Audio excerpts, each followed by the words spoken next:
Greater اسرائیل بنے گا.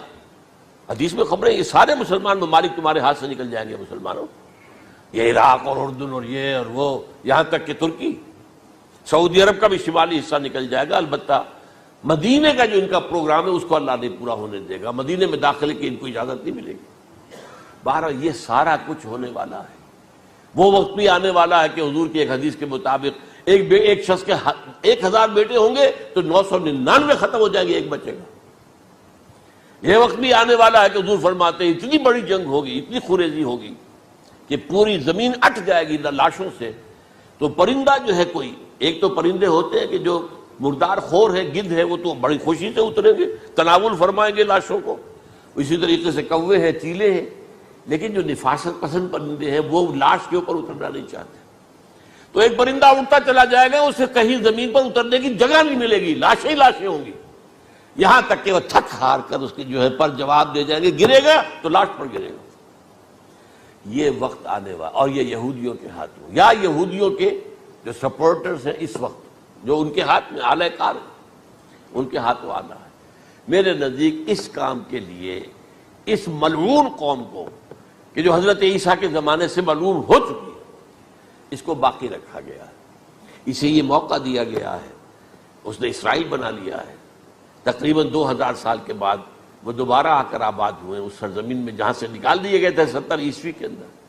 یہ سارا کچھ کیوں ہو رہا ہے؟ ان کا یہ استثناء کیوں کیا گیا؟ یہ بڑی تلخ بات ہے، یہ یاد کر لیجیے. کیونکہ یا تو قوم اسی وقت ہلاک کر دی جاتی، جیسا کہ ہوا قوم نوح، قوم ہود، قوم عاد، قوم ثمود، قوم شعیب. یہ ہوا کہ نہیں ہوا؟ اور سدوم اور عمورہ کی بستیاں جہاں حضرت لوط بھیجے گئے، اور آل فرعون جو ہلاک کیے گئے. یا تو پوری قوم ہلاک کی جاتی؟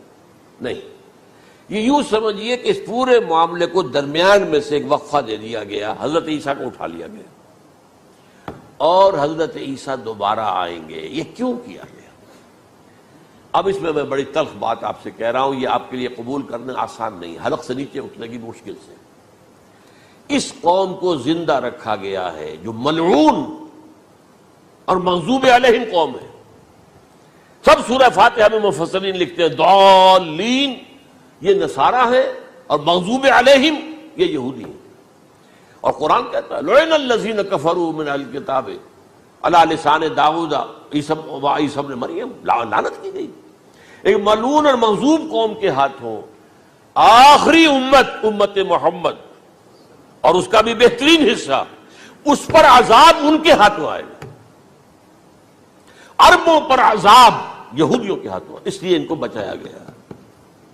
یہ میں نے کئی دفعہ واقعہ سنایا، مولانا اسلائی صاحب بتایا کرتے تھے، کیونکہ وہ راجپوت تھے، یو پی کے راجپوت، مشرقی حصے کے، کہ ہمارے ہاں کوئی نوجوان اگر کوئی بڑی گری ہوئی حرکت کرتا تھا تو اس کے سر پر چمار کے ذریعے، چمار کے ہاتھوں جوتا لگوایا جاتا تھا. اگر راجپوت کے سر پر راجپوت کا جوتا گرا تو چلو تکلیف تو ہوئی، لیکن یہ کہ راجپوت کا جوتا گرا ہے نا، پڑا ہے. لیکن راجپوت کے سر پر چمار کا جوتا، جس کو آپ انگریزی میں کہتے ہیں to add insult to injury, وہ تکلیف بھی ہے جوتا کھانے کی، اور انسلٹ ہے کہ ایک چمار مار رہا. یہ امت سب سے خیر امت ہے. کنتم خیر امت اخرجت